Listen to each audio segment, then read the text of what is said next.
The former Secretary General of UDA party, Cleophas Malala, and the former Bungoma senator, has left a cohesion among the people of Mount Kenya region. Now, Cleophas Malala today called out a press conference where he addressed the reasons why he was thrown out as the Secretary General of the UDA party. Now, this is where it becomes interesting.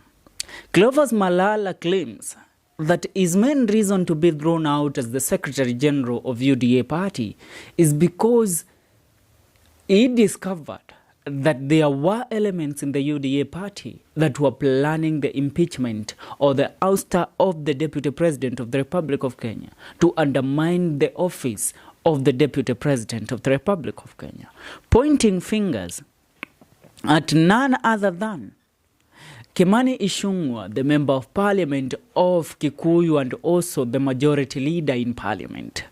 Apart from that, he also pointed out the Governor of Embu, Cecil Mbarire. Apart from Cecil Mbarire, he also pointed out he also claimed that there are other elements, and including them is the Governor of Kirinyaga County and Waiguru. Now, let's sit down and talk about this. What card is Cleophas Malala playing? What stake does Cleophas Malala has in this government right now so that he will go ahead to expose people like Kimani Ichung'wah and people like Cecil Mbarire? Now, this is what is happening. Deputy President Rigathi Gachagua is a very naive man who does not realize that he is being used right now by the current regime. Once they are done with him, they will throw him outside the window. President William Ruto knew about the impeachment motion that was being drafted by Kimani Ichung'wah, which Kimani Ichung'wah is not happy right now after President William Ruto ordered him to step back and stop moving on with the impeachment plans against Gachagua. This is after realizing that Gachagua still has the say in the Mount Kenya region.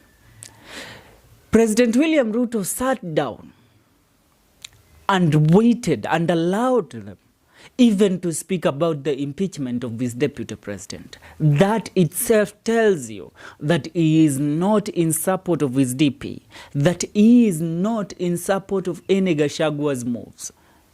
But he is in need of Gachagua so that he will maintain his publicity in the Mount Kenya region. Why are governors like Waiguru and Cecil Mbarire wants Gachagua out?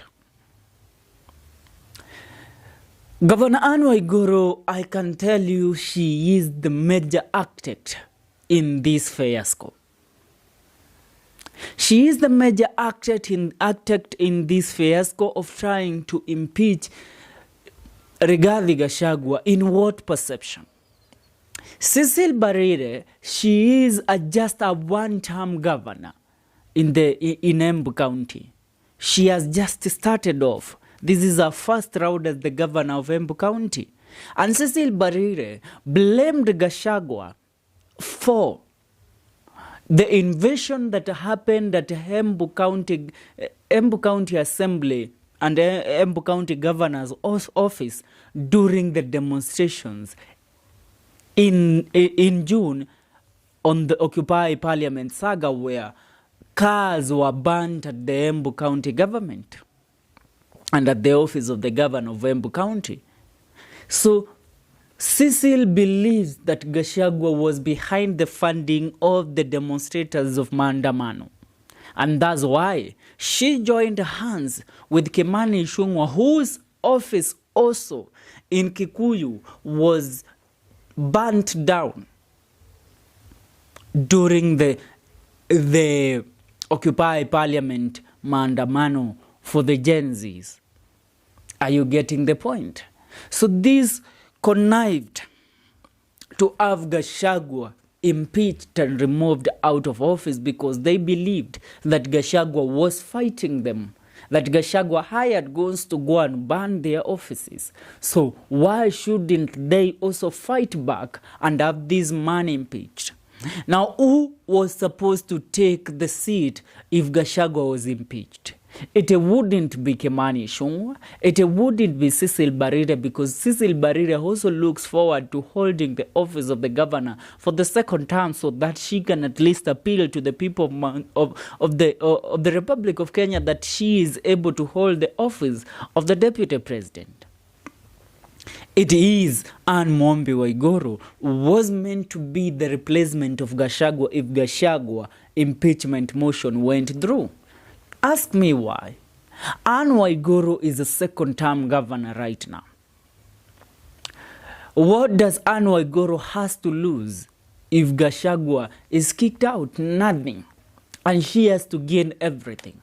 Remembering that she comes from the Mount Kenya region, and she has proven worthy of President William Ruto's trust, where she was given the Council of Governors, the COG position in the UDA government, which means she has the say in the Council of Governors. Now, if she has been given such important role in Ruto's government, what makes you not so sure that Ruto will give her the chance of being the deputy president come the year 2027? And even if Gachagua was to be impeached. Now, Gachagua has been taken back by Ruto. He has been convinced that, you know what, don't mind the noise that is coming from these people. Don't mind the naysayers. Mind what I tell you. Mind what I bring to you. Mind what we do together. But Gachagua is naive and a confused element who does not know how to lay strategies for himself, because he will be used this time round and he will be dumped. Don't think that by the year 2026, Ruto and Gachagua will be in one box. Now, let me tell you something. The impeachment motion was ordered to be quashed by the president. The impeachment motion was ordered to be quashed. Yes, it was quashed, and they were not supposed to move forward with it. But right now, other members of parliament and the Council of Governors and the women governors, mostly remember they come from the Mount Kenya region. Only two that don't come from the Mount Kenya region. That includes Gladys Wanga and the Machakos governor, Wavinya Ndeti. But these have also joined Anne Waiguru in this.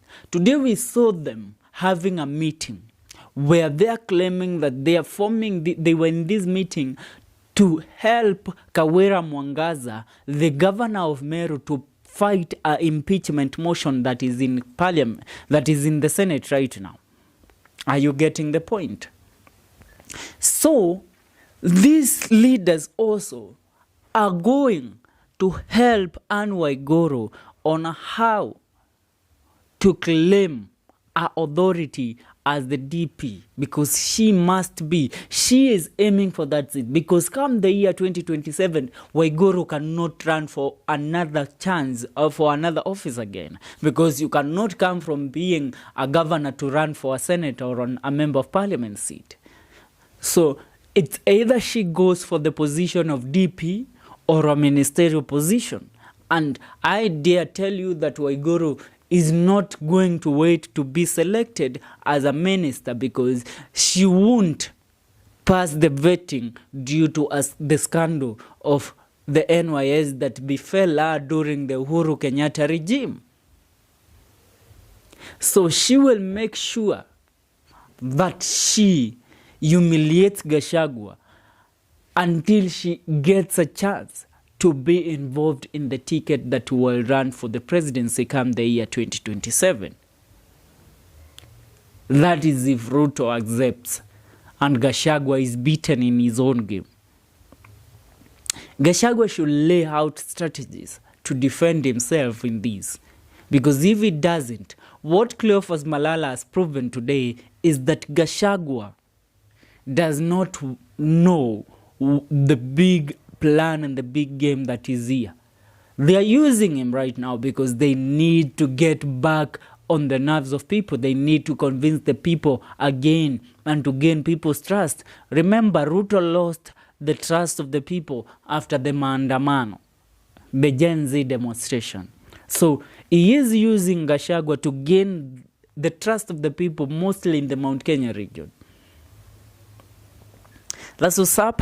Remember, this is Celeb Corner KE political analysis.